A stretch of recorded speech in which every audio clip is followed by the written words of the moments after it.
चलिए आइए बच्चों, आज हम आप लोगों को जो है सममित फलन के बारे में पढ़ाने चल रहे हैं, जिसकी हेडिंग है सममित फलनों पर आधारित समस्याएं। सममित फलन। अब हम चलते हैं, बताते हैं कि सममित फलन क्या होता है। जैसे आप लोगों को जो है बीजगणितीय संबंध में मालूम है कि व्यंजक होते हैं, बहुपद होते हैं, उसी तरह से यहाँ भी है। यहाँ आपको जैसे इसकी परिभाषा में है कि एक बीजगणितीय फल व्यंजक जो अल्फा बीटा में सममित फलन कहलाता है यदि अल्फा बीटा को परस्पर बदलने पर उस व्यंजक पर कोई प्रभाव नहीं पड़ता है। जैसे alpha square plus beta square, alpha beta, alpha अपान बीटा, बीटा अपान प्लस बीटा अपान अल्फा आदि। लेकिन सममित फलन का विशेष रूप निम्नवत होता है। जैसे नंबर 1, आप इसके बारे में पढ़ चुके हैं कि alpha square plus beta square equal to इसे अल्फा प्लस बीटा का होल स्क्वायर -2 अल्फा बीटा के रूप में व्यक्त करते हैं। इसी प्रकार number 2, alpha square plus beta square को हम इक्वल टू करके अल्फा माइनस बीटा का होल स्क्वायर +2 अल्फा बीटा के रूप में व्यक्त करते हैं। आगे तीसरे नंबर पे alpha minus beta mod of को under root alpha plus beta का होल स्क्वायर -4 अल्फा बीटा के रूप में लिखते हैं। नंबर 4, अल्फा माइनस बीटा का whole square equal to alpha plus beta का whole square minus alpha beta 4 alpha beta के रूप में व्यक्त करते हैं। तथा पाँचवें नंबर पे alpha cube plus beta cube equal to alpha plus beta का whole cube -3 alpha beta in bracket alpha plus beta के रूप में व्यक्त किया जाता है। 6 नंबर पे यदि अल्फा का मान बीटा से बड़ा हो या बीटा के बराबर हो तो हमें एक संबंध अल्फा माइनस बीटा का मान बराबर करणी में अल्फा प्लस बीटा का होल स्क्वायर -4 अल्फा बीटा के माध्यम से ज्ञात करते हैं। तथा 7वें नंबर पे alpha square minus beta square equal to जो है अल्फा माइनस बीटा इंटू दूसरे कोष्टक में अल्फा प्लस बीटा के रूप में व्यक्त करते हैं, जिसे वर्गांतर संबंध के रूप में भी जानते हैं। आइए इसको हम alpha plus beta under root alpha plus beta का होल स्क्वायर -4 अल्फा बीटा के रूप के माध्यम से ही भी alpha square minus beta square के मान की गणना करते हैं। उपर्युक्त इन संबंधों के उपयोग से हम द्विघात समीकरण ज्ञात करते हैं। जैसे द्विघात समीकरण में ax स्क्वायर धन bx धन c बराबर 0 के अल्फा बीटा से अल्फा प्लस बीटा बराबर -b अपान a का संबंध आप लोगों को मालूम है, पहले बताया जा चुका है। एवं alpha into beta equal to c upon a के प्रयोग की सहायता से हम उपर्युक्त सममित फलनों का अध्ययन करते हैं। इसके अध्ययन करते हैं तथा उपर्युक्त संबंधों को हम सर्वसमीका रूपी सममित फलन भी कहते हैं और इसके मान को ज्ञात करते हैं। सर्वसमीका संबंधी फलन क्यों कहते हैं? क्योंकि उपर्युक्त संबंधों में अल्फा और बीटा के मान को दोनों तरफ कोई भी मान रखा जाता है तो हर स्थिति में दोनों तरफ का मान समान आता है। आपको हम इस समय द्विघात समीकरण रूपी बहुपद के रूप में जो है f(x) = 6x² + x - 2 के मूल अल्फ़ा और बीटा है, तो इसका अध्ययन यानी इसकी गणना हम आपको बता रहे हैं, जिसके लिए सममित फलन अल्फ़ा बटे बीटा प्लस बीटा बटे अल्फ़ा का मान ज्ञात कीजिए।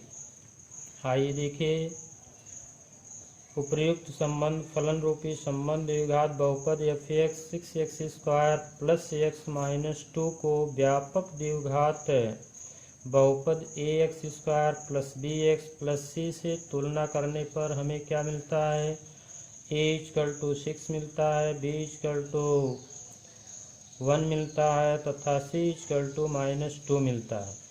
अब आप लोगों को मालूम है कि द्विघात बहुपद में इनके मान अल्फ़ा बीटा के योग और गुणनफल के संबंध को ज्ञात कर लेते हैं, जहाँ alpha plus beta equal to minus B upon A से हमें बी का और ए का मान रखने पर इसका मान -1/6 प्राप्त होता है, तथा alpha into beta equal to C upon A से हमें जो है इसका मान -2/6 यानी हल करने पर -1/3 प्राप्त होता है। अब आगे हम दिए गए सममित फलन का मान जैसे alpha upon beta plus beta upon alpha की गणना निम्न प्रकार ज्ञात करते हैं।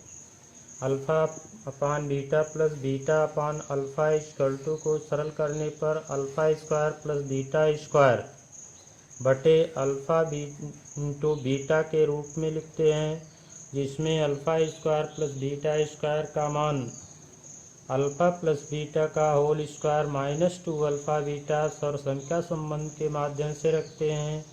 उसके बाद अल्फ़ा प्लस बीटा और अल्फ़ा इंटू बीटा का मान रख करके संबंध को सरल करते हुए -1/6 का होल स्क्वायर -2 इंटू -1/3 कुल के बटे अल्फ़ा इंटू बीटा का मान -1/3, जिसको सरल करते हुए सामान्य भिन्न के नियम से हम 1/36 धन 2/3 कुल के बटे ऋण 1/3 के रूप में व्यक्त करते हुए ऊपर अंश का पोर्शन आपका होगा 1 + 24 whole divided by 36 whole upon -1/3 से गणना करके हमें ये 25/36 गुणे 3/1 के रूप में हमको प्राप्त होता है -25/12। इस प्रकार से आप अन्य प्रश्नों का अध्ययन करेंगे, जिसके लिए हम आपके दिए गए होमवर्क के रूप में अगला जो प्रश्न है वह है दिया गया था क्वेश्चन नंबर 2 के रूप में द्विघात समीकरण आपका था 3x² ऋण 5x 3x² ऋण 5x ऋण 2 बराबर 0 के मूलों के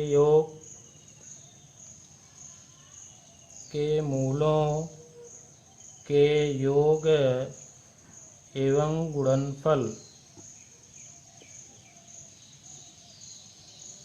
गुणनफल की सहायता से alpha square plus beta square का मान ज्ञात करना था।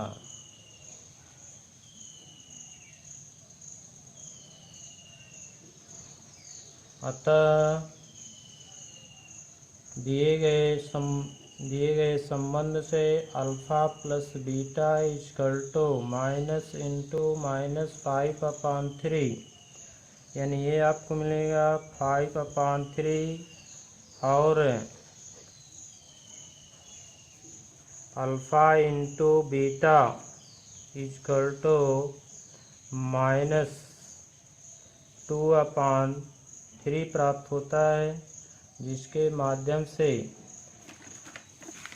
Alpha square plus beta square equal to alpha plus beta का होल स्क्वायर -2 अल्फ़ा बीटा की सहायता से हम इसमें अल्फ़ा प्लस बीटा का मान 5/3 की घात 2 ऋण 2 गुणे ऋण 2/3 रखते हैं। इसमें 25/9 और धन 4/3 सरल करने पर इसका लघुत्तम लासा 9 होगा और ये 9 से 9 में भाग देंगे 1 आएगा। 25 में 1 से गुणा करेंगे तो 25, 9 में 3 से भाग देंगे 3 त्रिक का 9, 3 से आप 4 में गुणा करेंगे तो 12 होगा। यह आपको इसका मान मिल गया 37/9, जिसे हम 9 चौक 36, 4 सही 1/9 के रूप में पाते हैं। यही आपका उत्तर होगा। इसके बाद आइए आपको हम अगले दिन के लिए होमवर्क के रूप में कुछ क्वेश्चन लिखते हैं, जो निम्न है। नंबर 1, यदि द्विघात बहुपद f(x) बराबर 4x की घात 2 ऋण 5x ऋण 1 के मूल अल्फ़ा और बीटा है, तो alpha square beta plus beta alpha beta square का मान ज्ञात कीजिए। दूसरा है आपका बहुपद f(x) = kx² plus 3x plus k का एक मूल 2 है, तो दूसरे k का मान ज्ञात कीजिए। तीसरा प्रश्न आपका है बहुपद x² प्लस 1/6 x माइनस 2 के मूल ज्ञात कीजिए। चौथा प्रश्न आपका है बहुपद f(x) = 3x² minus 4x plus 1 के मूल अल्फ़ा और बीटा हैं, तो द्वितीय बहुपद ज्ञात कीजिए जिसका मूल अल्फ़ा² बटे बीटा और बीटा स्क्वायर बटे अल्फ़ा है। इन प्रश्नों को आप उपर्युक्त दिए गए सरसमीका सममित संबंध जो दिया गया है उसका प्रयोग करते हुए इसे हल करिएगा। कोई भी समस्या होगी उसका कमेंट ज़रूर करिएगा। जो क्वेश्चन नहीं आएगा उसको कमेंट बॉक्स में डाल दीजिएगा कि इस क्वेश्चन का हल हमें दिया जाए।